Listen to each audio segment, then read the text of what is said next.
뭐 저희가 배터리 얘기 나누고 있는데 필연적으로 배터리 하면 이제 떠오르는 게 전기차예요. 가장 많이 뭐 뉴스에도 나오고 있는데 어쨌든 이 배터리가 중요한 이유가 결국은 전기차에 잘 활용하기 위해서라고 봐야 되겠죠? 예, 현 시점에서는 이제 전기 자동차 때문에 많이 중요성이 부각이 되고 있습니다. 뭐 단적인 예를 들면 핸드폰 배터리를 한 개라고 치면 전기차에는 보통 7,000개에서 10,000개 정도의 양이 들어간다고 보시면 됩니다. 어머나.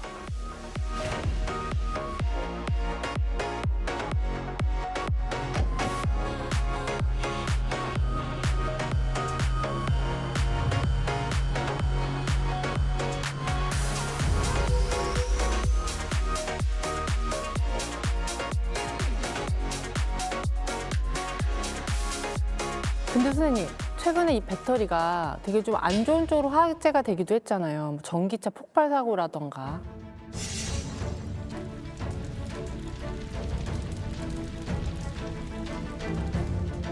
실제로 이제 배터리 안에 그 불이 붙을 수 있는 그런 부분이 있습니다. 그게 바로 액체 전해질인데요. 리튬이온 전지는 액체 전해질을 사용하는데 그 액체 전해질이 가연성입니다.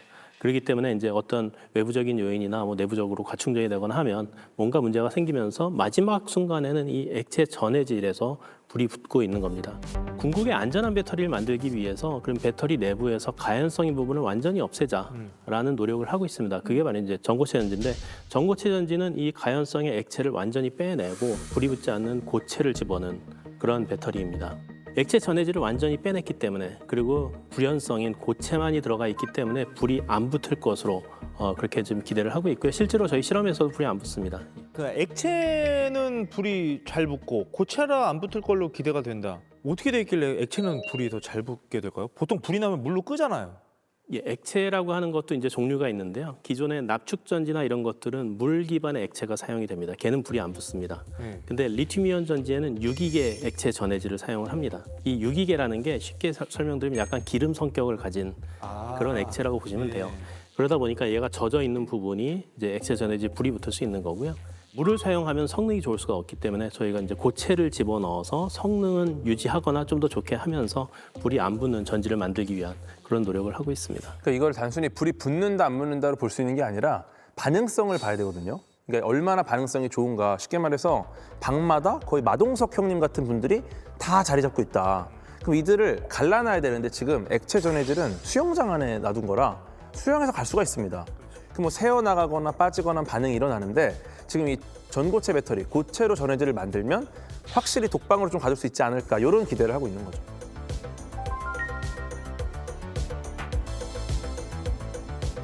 근데 전고체 배터리 개발 완료하셨죠, 교수님? 실험실에서는 구현되고 있습니다. 뭔가 자신감에 차가지고 설명을 해주신 것 같아요. 그 전고체 배터리 다음에 좀 약간 뭐 주류가 될 만한 기술이 있나요? 얼마나 작게, 얼마나 가볍게, 얼마나 안정적으로 뭐 이런 맞아. 것들이잖아요. 근데 리튬 황 배터리라고 이게 리튬이온 배터리에 들어가는 니켈이나 코발트 같이 무거운 원소가 아니라 그보다 가벼운 원소로 대체해서 황으로 대체하면은 좀 더 가벼워질 수 있지 않을까? 그러면은 이게 에너지 밀도가 리튬이온 배터리보다도 10배나 높으니까 효율도 좋고 좀 가벼운 배터리가 되겠죠. 그리고 또 나트륨 이온 배터리라는 게 있는데 리튬 대신 나트륨을 이용하자. 이 나트륨은 바닷물에서도 구할 수 있으니까. 네, 그래서 가격이 100분의 1 정도로 저렴해지니까 효율성이 올라가죠. 그래서 뭐 자원 고갈 위험도 없고 그래서 차세대 배터리 주목을 받고 있는데 또 단점이 있겠죠. 에너지 밀도가 좀 많이 떨어집니다. 그래서 리튬에 비해서? 네, 작은 양에서 많은 에너지를 모았다가 낼 수 있어야 되는데 그런 부분이 좀 고민이 많이 필요하고 결국은 해결할 게 되게 많아요. 근데 그럼에도 불구하고 과학자들이 굉장히 많이 갈아놓고 있다. 갑자기 든 생각인데 그냥 주기율표 딱 앞에 놓고 수, 해부터 하나씩 다 찍어보는 거예요. 다 그걸로 배터리 한 번씩 만들어 보면 언젠가 기가 막힌 뭐 플루오린 배터리 이런 거 나올 수도 있는 거 아닌가요? 사실 너무 좋은 아이디어고요. 실제로 과학자들이 그렇게 하고 있거든요. 하고 있어요? 사실은 대부분의 재료를 하시는 분들은 주기율표를 놓고 거기서 자기가 찾고 싶은 원자들을 찾아서 넣어보면서 실험들을 이제 하고 있어요. 리튬이온 전지를 처음 개발할 때 리튬만을 했던 건 아닙니다.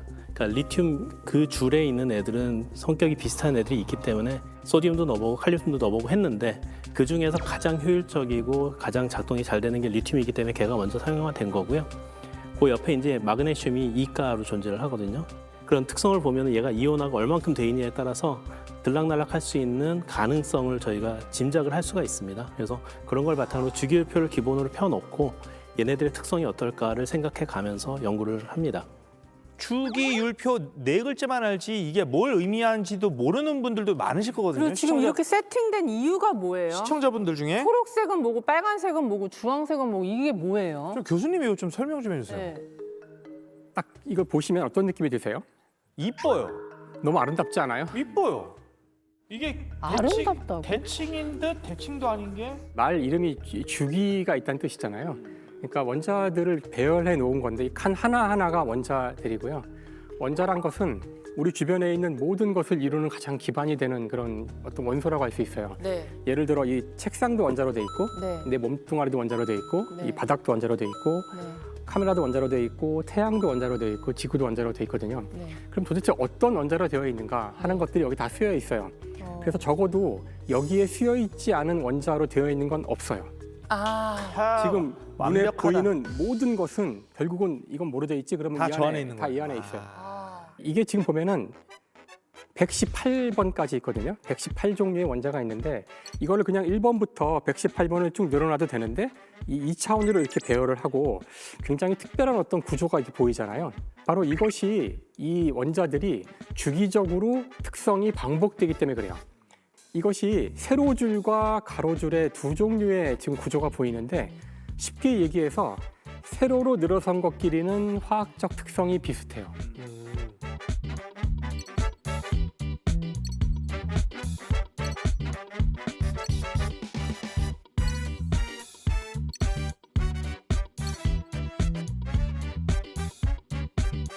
만약 우리가 무언가를 다른 걸로 대체를 한번 해볼까?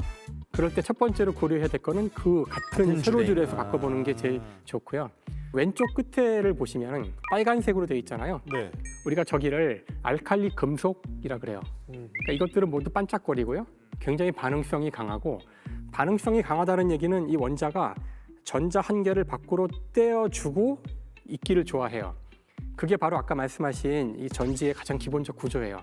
전자를 떼어서 전류를 흘리고 자기는 풍덩 물에 빠지고 그런 다음 다시 만나는 것이 전지의 가장 기본이 되는 거거든요. 또 한 가지 중요한 이야기는 아까 말씀하신 것처럼 저 위에 있을수록 가벼워요. 그다음에 아래에 있을수록 무겁고요. 위에 있을수록 지구에 많아요. 아래로 내려갈수록 별로 없어요. 이게 대체적인 경향이고요. 또 위에 있을수록 반응성이 커요. 그 얘기가 훨씬 더 효율 높은 에너지를 끄집어낼 수 있어요. 그래서 이 표만 보면은 다른 가능성은 별로 없어 보여요. 리튬이 제일 꼭대기에 있는 번호가 가장 작고 가벼운 반응성이 가장 큰 그런 알칼리 금속이에요, 원자. 가로줄은 이건 이제 주기라는 건데 정확한 구조를 인간이 이해한 것은 20세기에 가서고 그것이 바로 물리학의 양자역학이라는 학문인데 굉장히 어려운 학문이에요. 보통은 20번까지밖에 얘기 안 하니까 저런 구조에 대한 얘기는 하진 않아요. 근데 공부를 다 하시면 다 의미가 다 있는데요. 가장 아름다운 표이고 우리 시대의 과학을 대표하는 그런 도표라고 할 수 있어요. 만물을 구성하는 가장 작은 요소를 정리할 수 있다는 것부터가 굉장히 의미가 있죠. 왜냐하면 우리는 뭐 항상 뭘 분해해보고 이거의 근원이 뭐지? 왜 이런 작동을 하지? 그런 걸 알고 싶은 건데 이것들을 좀 쪼개가지고 볼 수 있을 때 이 쪼개진 부품들이 마구잡이가 아니라 굉장히 정돈되어 있다. 그리고 심지어 이제 빠진 부분들을 예측해서 나중에 찾아나가는 과정까지도 보면은 굉장히 범인을 검거하는 느낌이 드니까 와, 세상이 어떻게 보면 굉장히 체계적으로 만들어져 있구나라는 걸 알려주는 굉장히 훌륭한 사례다. 이렇게 보이죠. 근데 이 아름다운 표는 도대체 누가 만든 거예요?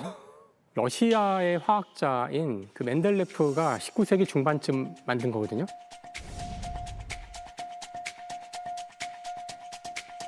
멘델레프의 위대한 점은 이거를 이렇게 정리를 하면서 가로 세로를 맞추다 보니까 어떤 곳은 빈칸이 있다는 걸 알게 돼요. 멘델레프가 있을 때만 해도 사실 아직까지 알려진 원자가 62개밖에 없었어요. 62개를 껴 맞추는 과정에서 여기는 뭔가 비었는데 이건 사실 놀라운 이야기죠. 아직 발견되지도 않았던 거를 발견될 거라고 이제 본인이 주장하는 건데, 근데 역사적으로 놀라운 일이 벌어지는데 찾았지? 끼워 넣어. 누군가 이제 새로운 원자를 찾게 돼요. 근데 그 찾아진 원자의 이름이 지금은 갈륨이라는 원자인데요.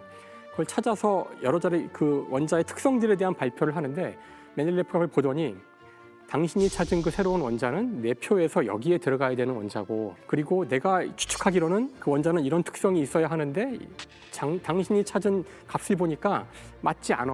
그러니까 뭔가 당신이 틀린 것 같아. 와. 이렇게 말도 안 되는 말을 하는 거예요. 다른 사람들이 아니 저 사람이 미쳤나.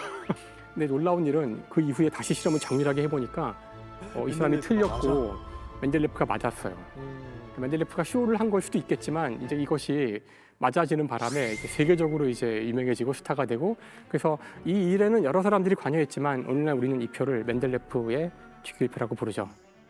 자, 오늘도 정말 많은 이야기를 나눴는데요. 이제 가설을 좀 정리해봐야겠죠? 이제 검은 석유보다 하얀 석유다. 석유를 어떻게 이기지? 이런 생각을 했는데 이제는 좀 뭔 말인지 알 것 같아요. 저희 전문 가설팀에서 고민을 했기 때문에 제가 먼저 증명을 해보자면은 검은 석유보다 하얀 석유다라는 이 하얀 석유라는 게 저는 리튬에만 국한되지 않는 것 같습니다. 네, 어쩌면 그 우리의 뇌를 의미해야 되지 않겠느냐. 네, 이제는 어떤 원료, 그 재료에 어떤 의존하기보다는 과학기술에 의존해서 계속 나오는 무궁무진한 석유, 그 결국 우리의 백색의 뇌, 회백색 뇌 안에 있는 석유가 아닌가 이런 생각을 해봅니다. 시적이다. 뇌 안에 있다. 저는 가설을 좀 확장했으면 좋겠습니다. 검은 석유보다 하얀 석유다가 아니라 새로운 색깔의 석유가 계속 나올 거다. 어차피 과학자들이 지금 굉장히 실험실에서 여러 가지 연구를 하면서 새로운 물질을 자꾸 찾고 있으니까 또 다른 색깔의 석유가 나올 것이다. 더 고생해라 과학자들은. 노란색, 주황색, 뭐 무지개색 다 나올 거예요. 무지개색 석유. 네. 그 배터리의 운명이라고 할까? 배터리가 해야 되는 일이라는 게 고정된 위치에서 벗어나게 해주는 거잖아요. 근데 저 검은 석유는 지정학에 영향을 너무 많이 미쳐서 너무 많은 분쟁을 일으키는 원료이기도 하고, 그래서 이걸 좀 바꾸는 게 미래로 가는 방법이라고 생각을 합니다. 장소의 제약을 뛰어넘는 거니까 그 역할을 더 잘해줬으면 좋겠다, 그렇게 생각합니다.